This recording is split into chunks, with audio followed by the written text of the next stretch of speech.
because they both start and end at the same place in the same amount of time.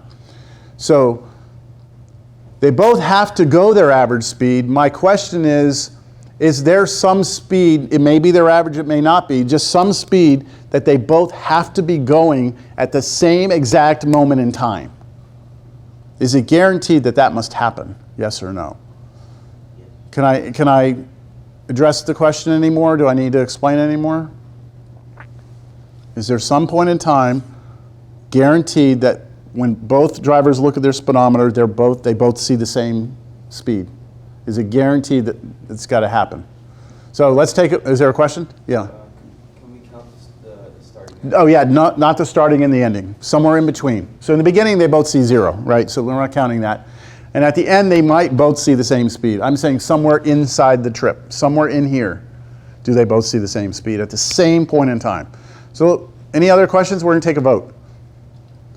They Yeah. start at the same exact, Yep. like, are we taking into consideration like the reaction time of the light? Nope. It turned green, they both left. I mean, it could happen that car A just sits there and car B takes off, right? Yeah. And then car A catches up. The thing is they tie, that's all I'm saying. They tie at the end, right? You could even have car A go and car B sit here, and then car B stops, and then car A goes, and then they go. As long as they start together and end together is the condition of the race. Was there another question? Yeah. Would it matter if they would like go through the finish line, keep going at the same speed, or would it matter if they like stop? No, it would not matter if they stop there as well, but I mean, just for the sake of what would happen in a real race, they're both going to come across, in motion, they will go across the line, right? You could have them come both together and come to a stop, but that's not the condition of the problem. So let's just take a vote. How many of you think that there is some point in time, same point in time for both cars, that they both are going the same speed? How many of you think that's going to happen? Okay, how many of you think that it might happen, but it's not guaranteed? Okay, so yeah, it's an overwhelmingly, people here think, you all think that there's not guaranteed to be a point in time that they both are going the same speed, right? And that's wrong. There is. Okay, but how do I prove that to you, right? Doesn't that seem difficult to prove? I mean, it's obviously that idea is counterintuitive. Y'all know what that means? It's like it goes against what you think, like your instinct, because almost all of you think it can't happen. And I'm telling you, it does happen. It's guaranteed to happen. But I can't easily convince you of it, right? Like a couple of you thought it is going to happen, right? Who raised their hand? Do you want to explain why, or you just have a hunch? Well, like with your example, you said if both the cars are going and then one of them stops, at some point the car that's in front is going to have to slow down, the other car's going to speed up. So at one point they're going to be like at the same point, going at the same speed, even if one's half. Okay, so if they're at the same, so if they start together and end together, do they ever have to be tied at some point in the middle? Yes. What do y'all think? I'm going to show you a scenario where it doesn't have to happen. They were only tied at the beginning and at the end. You see that? So if you start and stop together, you don't have to, at some point in the middle, have to be together. That doesn't have to happen, right? I'm only challenging your idea because I think you can make arguments. It's hard to argue the truth of this. The truth is that there is some point in the race, the same point in time for both cars, that they're going the same speed. But it's hard to prove it, like just by showing you pictures. I can do it mathematically, and I will do it mathematically, but that's why we need math. That's the whole point of this exercise, is to show you that we have something that's counterintuitive. You don't think it's going to behave this way. I can prove to you mathematically it does. And that's why we have to depend on math to build bridges and airplanes. And when things come out, we're like, okay, that's what the numbers say, let's do it. We have to do it because you can't be like, yeah, that'll hold, that's strong enough. You can't just kind of wing it like when you're building things that lives depend on, right? So math is our tool for that. Now, we always want to trust our instinct, right? I'm not telling you not to trust your instinct, but we have to be rigorous about our science, right? Okay, so the goal here is to be able to prove this to you. I'm not ready to do it, but by the end I will, all right? I will prove this. It might have to wait till next week, though. Oh, we should talk about next week, right? We're supposed to have a test on Thursday? Right? That's the plan. I said that a long time ago. Test on Thursday. That's still the plan. I may or may not be here. I don't know yet, okay? So regardless, I'm going to send you all out some sort of review in the next day or two, all right? And so please be checking your email for that, and it'll be a guide as to what to prepare for this exam, all right? It will include everything up through today. So this critical numbers, max min, that's going to be on there, all right?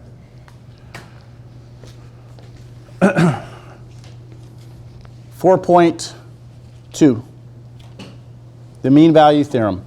So I should say here before we begin this that this is one of those times in the class where we were on the highway, we were driving along. This has nothing to do with that car problem, okay? But we were talking about maxes and mins, right? And we're starting to get this idea down of like finding highest and lowest points.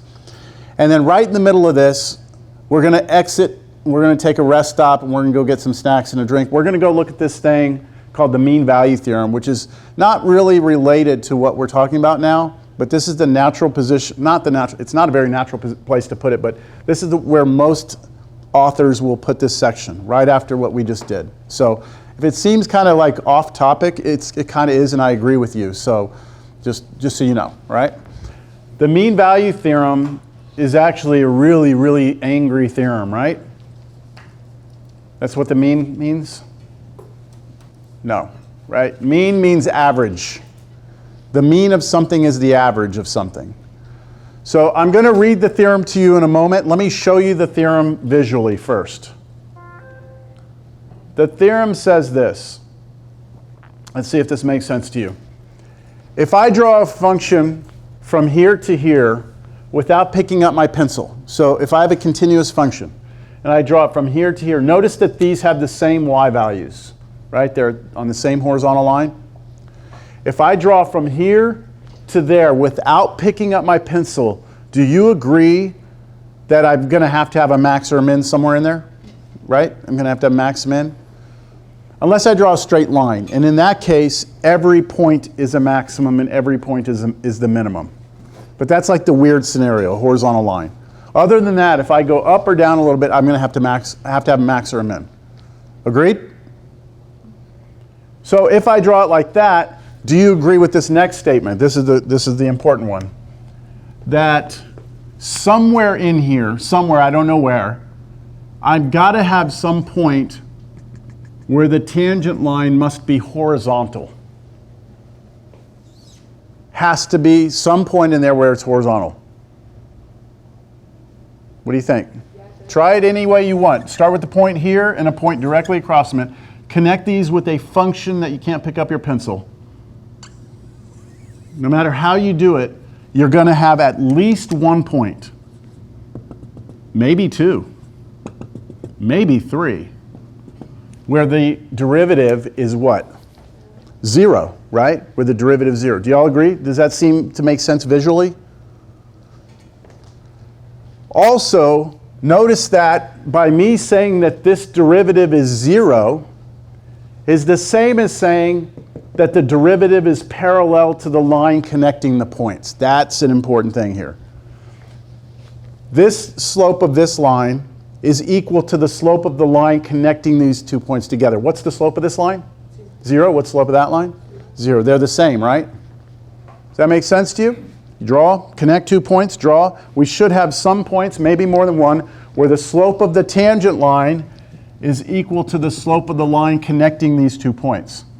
Do I remember way back in the beginning of this class what I called the line connecting 2 points together? 2 points like that? Secant line, okay? This is called a secant line. When you have a curve and you have 2 points on it, and you draw a line between the two. It's called a secant line. So the slope of the function at these points, right, these slopes are equal to the slope of this secant line. So the mean value theorem says this. Take this picture and imagine I change the condition that these two endpoints don't have to be the same anymore. So I take it and I kind of like now change the condition, right? That these 2 points are no longer like right across from each other. Then can you still say that there's some point where it has to be flat? Not necessarily, but here's what you can say. That if you connect the two endpoints with the secant line, right? There's got to be a point in here where the derivative at that point, these two would be parallel, right? Those two would be parallel somewhere. That's what the mean value theorem says. It says that if you have a function that you start at one point, you end at some other point, as long as you connect these without picking up your pencil, then there's got to be at least one point in here that when I find the slope of the tangent line at that point, it's going to be parallel to the line, the slope of that line connecting those two endpoints together. So do y'all see where they are here? Looks like about right here. And then it looks like we have another one about right there. Do y'all see that? There's 2 points here where the slope of the tangent line is equal to the slope of the secant line. Let me say that again. The slope of the tangent line, there's some points in here where the slope of the tangent line at those points is equal to the slope of the secant line. Okay?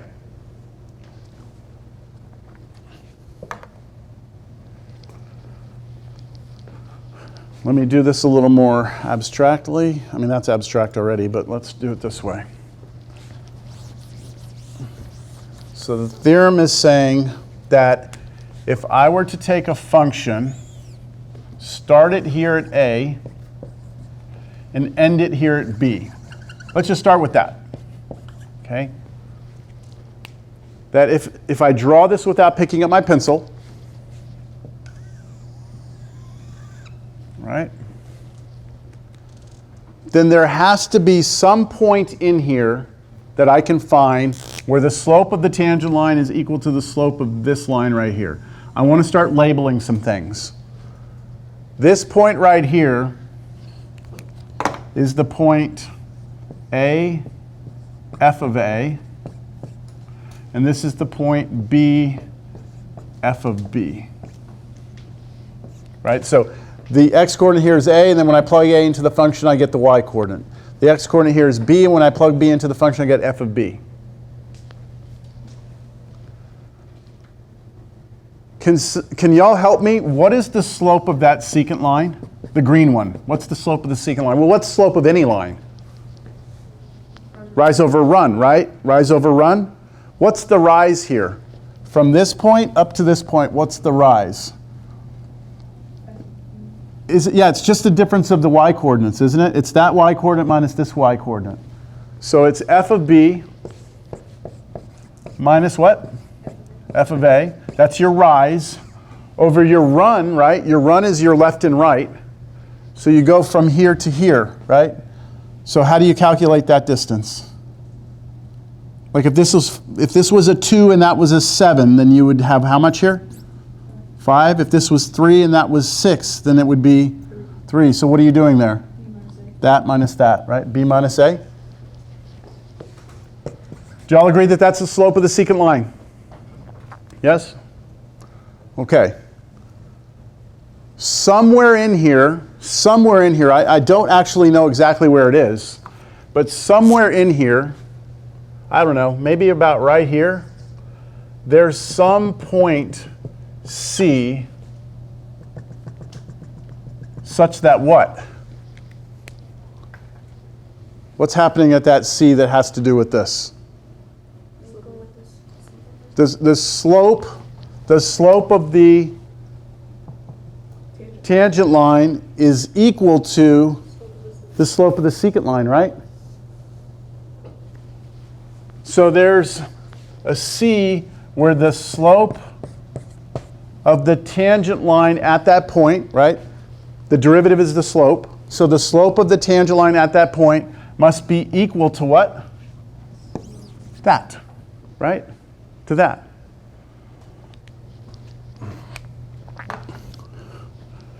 This is called the mean value theorem. Now I want to explain where you get the terminology from. I'm going to put it up more formally. This is just to kind of hopefully get you to see what's going on. Ooh. Let's say we take a trip, all right? I'm going to keep that right there. I'm going to put it right, I'll do it over here off camera. Oh well. Okay, let's say we take a trip and this is time and this is going to be distance, miles, all right? Miles, and let's say over here this is hours. If I take a trip, I start here and let's say after 2 hours I go 60 miles, right? Then I could draw a curve here representing my trip, right? There's my trip. Now, what is the slope of the secant line represent? Well, that's rise over run, right? What's the rise here? So the slope of that is 60 over 2. That's 30 miles per hour. That's my average speed, isn't it? That's my average speed.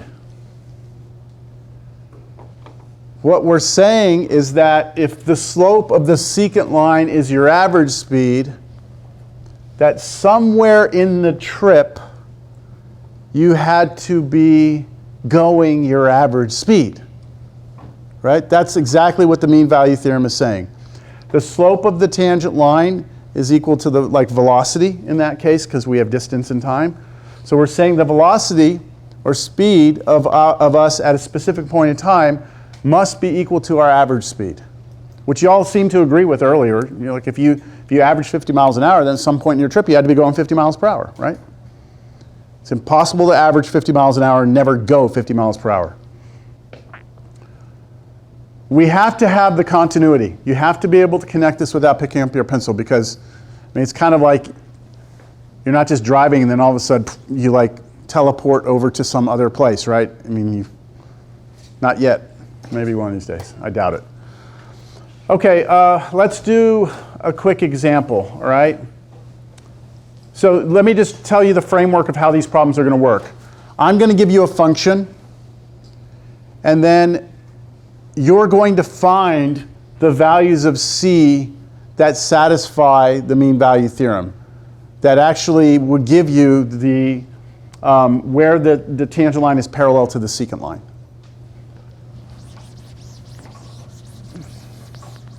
I never put the actual theorem up here. It's in the notes. You know what? We have 5 minutes, don't we? 5 minutes? I think we should just stop. Let me put the theorem right there. There's the theorem. This is it right here. Let me just talk through it and we'll call it a day.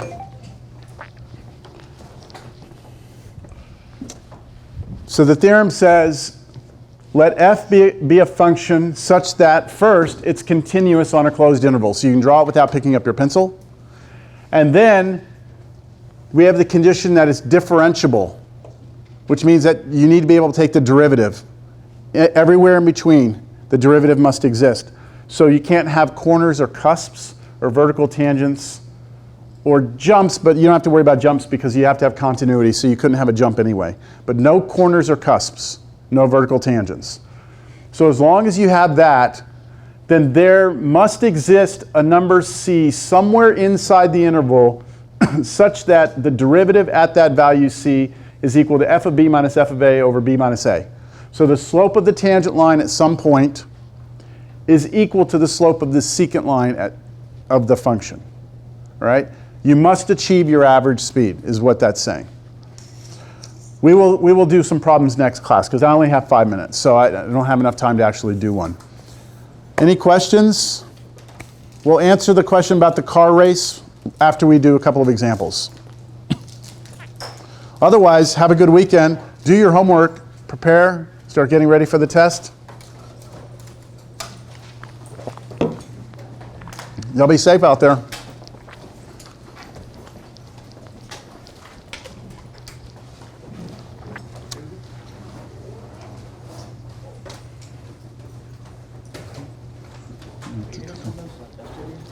Yeah, that's what I said. Yeah. Today or tomorrow, I'll send something out.